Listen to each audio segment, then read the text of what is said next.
گزشتہ روز میں دیکھ رہی تھی کہ وزیر اعلیٰ پنجاب کچھ علماء سے خطاب کر رہی تھی اور اس اجلاس میں ان کے ایک طرف مفتی منیب الرحمان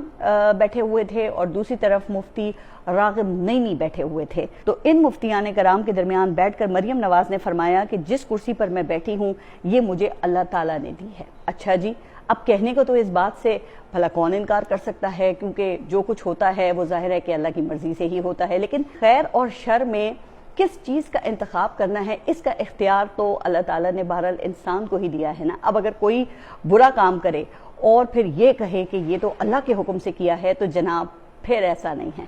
ورنہ اگر سب کام اللہ کی مرضی سے منسوب کر دیے جائیں تو پھر تو جنت اور جہنم کا جو تصور ہے وہ تو ختم ہی ہو جائے گا نا۔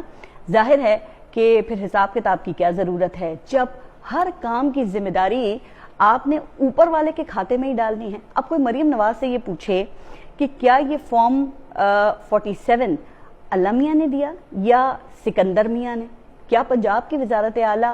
اللہ میاں نے دی تھی یا کسی اور میاں کی بدولت ملی؟ اب پتہ نہیں کہ مریم نواز کے ساتھ بیٹھے مفتیان کرام نے یہ نقطہ ان کو